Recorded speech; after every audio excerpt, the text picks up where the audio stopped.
मकर संक्रांति की आप सभी लोगों को हार्दिक शुभकामनाएं।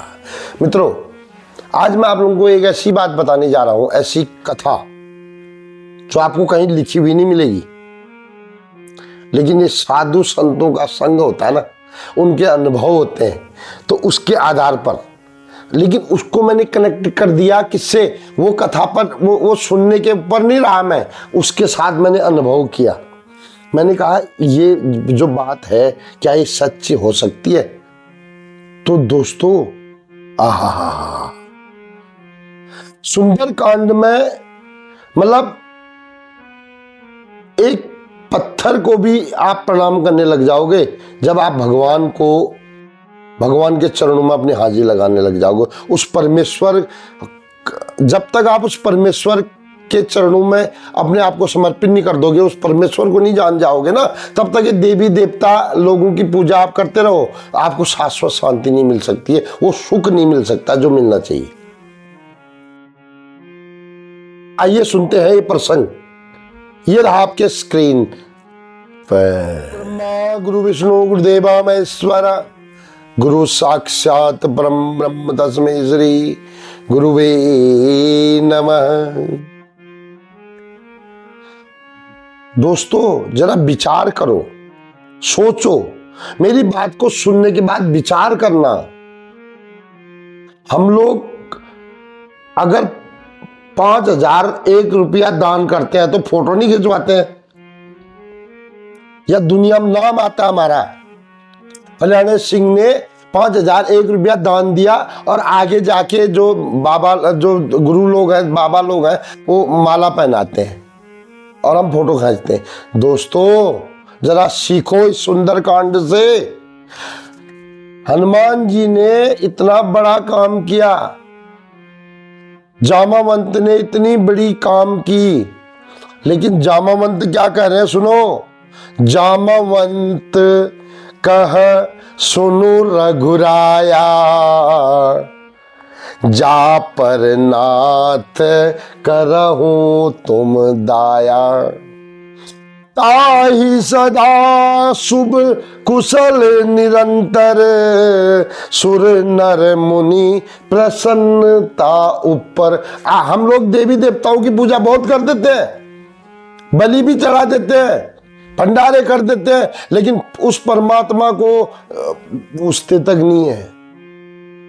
कुछ नहीं होगा दोस्तों। इस हिसाब से सोचो, जिस पर भगवान की कृपा होती है उसी पर देवता भी कृपा करते हैं, उसी पर ग्रह भी कृपा करते हैं। आपका अटैचमेंट जब तक उस परमात्मा से नहीं होगा, उस कृष्ण से नहीं होगा, उस राम से नहीं होगा, उस शिव से नहीं होगा, अनन्य भाव से, तब तक आपको शाश्वत शांति नहीं मिल सकती है, तब तक आपके जीवन में आनंद नहीं आ सकता है। एक दृष्टांत भी आज सुनाने जा रहा हूं दोस्तों, थोड़ी वीडियो लंबी होगी, सुन लेना, आपको समझ में आ जाएगा। अभी आगे की लाइन में क्या कर रहे हैं, सुर नर मनुष्य। देखो, जिस पर भगवान कृपा करते हैं उस पर देवता भी कृपा करते हैं, मनुष्य भी कृपा करता है, और संत भी कृपा करते हैं। मैं नहीं बोल रहा हूं, सुंदरकांड बोल रही। अब सुनो। सोई विजयी विनयी गुण सागर, वही व्यक्ति विजयी भी हो, जीतता है वो यमराज को भी जीतने की शक्ति रखता है। दोस्तों, ये मेरा अनुभव भी है। अगर मैं अपने अनुभव बताऊं, कभी मेरे से मिलना तब बताऊंगा, ऐसे इसमें नहीं बताऊंगा। यमराज का डर भी समाप्त हो जाता है दोस्तों। अकाल मृत्यु वो मरे जो काम करे चंडाल का। अरे काल भी उसका क्या बिगाड़ सकता है माय डियर, जो भक्त हो महाकाल का। महाकाल कौन है? कृष्ण गीता में बोल रहे हैं, सब कुछ मैं ही हूं। विराट स्वरूप दिखाया, कालों का काल महाकाल। शिव भी वही, कृष्ण भी वही, राम भी वही। ये भेद नहीं है दोस्तों, ये भेद जानने वाला पाखंडी है, पापी होता है, वो अज्ञानी होता है जो इसमें भेद करता है। जो शिव राम और कृष्ण में भेद करता है वो अज्ञानी होता है दोस्तों। ये सब एक है, लेकिन रूप अनेक है। आगे क्या बोल रहे हैं, तासु सुजसु त्रैलोक उजागर। और सुनो, जिस पर भगवान कृपा करते हैं तीनों लोकों में उसका यश होता है दोस्तों। The person who attached with the Lord Krishna, Lord Shiva, Lord Rama, who is famous in try area, मतलब धरती में भी उसका नाम है, स्वर्ग में भी है और पाताल में भी है। अब एक दृष्टांत सुनो, बड़े प्यार से समझ जाओगे तो आपका जीवन चकाचक होगा दोस्तों। मैं बता रहा हूं,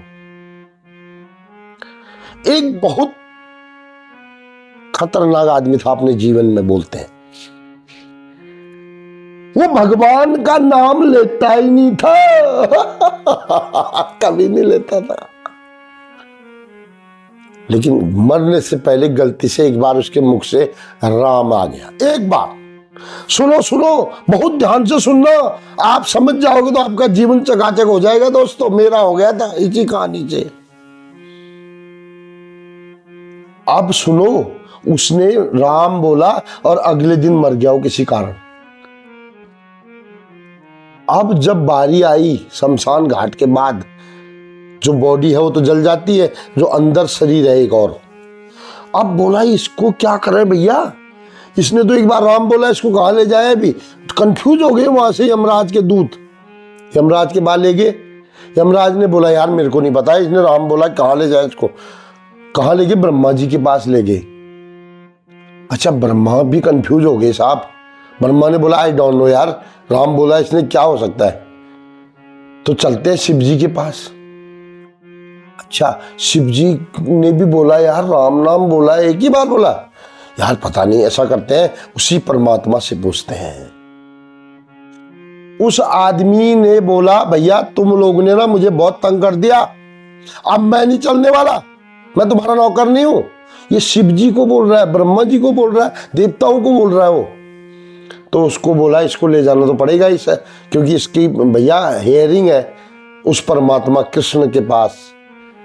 तो जब भैया उस कृष्ण के पास उसने जाने के लिए मना कर दिया तो उसको डोली में बिठा के ले गई। और जैसे ही नारायण के पास पहुंचे, भगवान कृष्ण के पास पहुंचे, विष्णु के पास पहुंचे, तो विष्णु भगवान हंस रहे थे, दूर से आ रहा था वो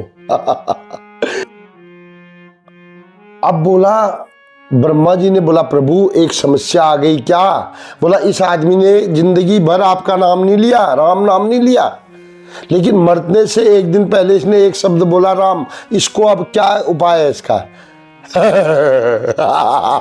आप भी हंसोगे अगर समझ जाओगे। मैं तो हंस रहा हूं इसलिए, नारायण भी हंस रहे थे, मेरा कृष्ण हंस रहा था। बोला अरे यार तुम लोग बड़े भोले हो यार, सभी देवताओं को महादेव तुम भी बहुत भोले हो। अब देखो इसने राम नाम लिया तो महादेव, भगवान विष्णु, भगवान ब्रह्मा, देवता, यमराज इसको उठा के ला रहे हैं। इससे बड़ा फल और क्या मिलेगा दोस्तों। सभी देवता ऐसे करने लगे। तो आप समझे कहानी, यदि नहीं समझे तो मेरे पास आ जाना, मैं समझा दूंगा। तो मिलते हैं किसी और प्रसंग के साथ। कहने का मतलब है भगवान से अटैचमेंट कर लो आपके जीवन में, फिर देवता आपको आशीर्वाद देने के लिए ना लाइन लगा के आपके पास आएंगे, मैं गारंटी दे रहा हूं। पर भक्ति हायर लेवल की होनी चाहिए दोस्तों, हायर लेवल की। तो मिलते हैं किसी और प्रसंग के साथ 2 दिन बाद। तब तक के लिए आज मकर संक्रांति में सूर्य नारायण भगवान उत्तरायण में प्रवेश कर रहे हैं। आप रोज उनको प्रणाम करें, उनको हनुमान चालीसा सुनाएं, उनको अर्घ्य दें, वो आपके जीवन में चकाचक आनंद लाएंगे। जय श्री कृष्ण, राधे राधे।